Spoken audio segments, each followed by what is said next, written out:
వక్రతుండ మహాకాయ కోటి సూర్య సమప్రభ నిర్విఘ్నం కురుమే దేవ సర్వకార్యేషు సర్వదా.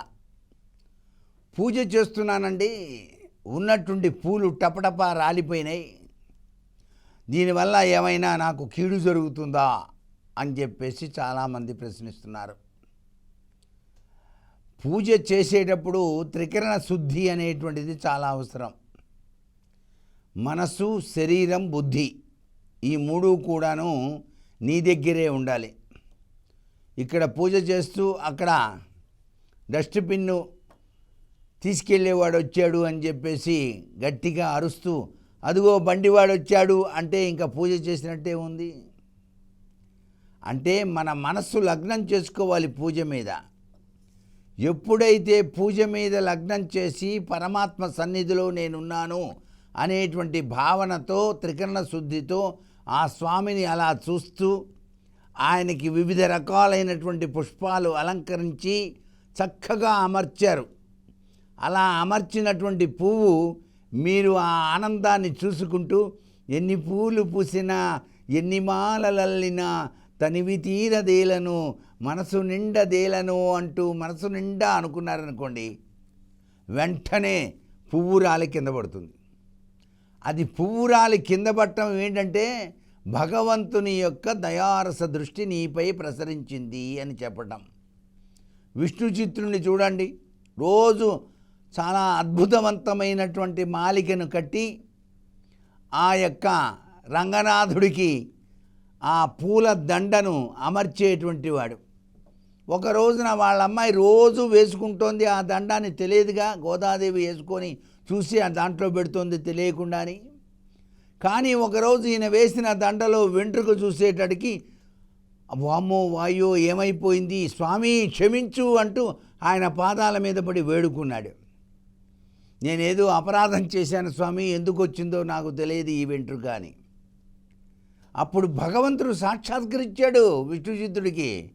విష్ణుచిత్త, నువ్వేం దిగులు పడద్దు, మీ అమ్మాయి ప్రతినిత్యం కూడాను నువ్వు అల్లినటువంటి అందమైనటువంటి ఆ మాలికను తాను వేసుకొని బావిలో చూసి తొంగి చూసి అందంగా ఉన్నాను కదా అని ఆ అందాన్ని నాకు సమర్పిస్తోందయ్యా, కాబట్టి నాకు చాలా ఇష్టము ప్రీతి అని ఆ దండ రాలేటట్టుగా చేశాడు స్వామివారు.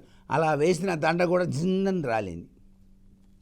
మనం కూడా పూజ చేసేటప్పుడు తెలియని ఆనందంతో ఆ పూలు అమర్చేటప్పుడు తెలియకుండానే పువ్వు గనక స్వామి నీ దయ, నేను నిమిత్త మాత్రుణ్ణి అని చెప్పేసి నమస్కారం చేస్తే ఆ పువ్వు రాలితే మన మనసు పడే ఆనందం ఇంత అంతా చెప్పలేనంత అనిర్వచనీయమైన ఆనందాన్ని పొందుతామన్నమాట. ఒక్కోసారి చాలామంది దేవుడు మాట్లాడినట్టుగా అనిపిస్తూ ఉంటుంది. ఆ భావన, ఆ చాతుర్యం అది. అలా చూస్తూ అమ్మవారు నవ్విందండి ఇవాళ, చాలా బాగా నవ్వుతూ కనిపించింది, ఆహా ఏమి ఆనందం అండి నాకు అంటాడు. నిజంగా అమ్మవారు నవ్వింది అంటే వీడి మనోభావం. అమ్మవారు ఎందుకో ఇవాళ చాలా చక్కగా కనిపించింది నాకు, ఆ తల్లి ఆశీర్వదిస్తున్నట్టుగా కనిపించింది అంటాడు ఒక్కొక్కడు. ఆ పూజలో తన్మయత్వం అన్నమాట. ఆ పూజలో తన్మయత్వం కలిగి ఉండటమే మన జీవితంలో పరమార్థ లక్షణం. అందుకే సామీప్య, సాయుధ్య, సాదృశ్య దశల్లో ఒక దశను చేరబోతున్నారు మీరు. ఆ భగవంతుని చెంతకు మీ హృదయం వెళ్ళిందన్నమాట, డైరెక్ట్గా వెళ్ళిపోయింది. మధ్యలో ఏ అవాంతరాలు లేవు. అందుకే పటం మీద పటం పెట్టి దేవుడి దగ్గర పూజ చేయకూడదు వాస్తురీత్యా.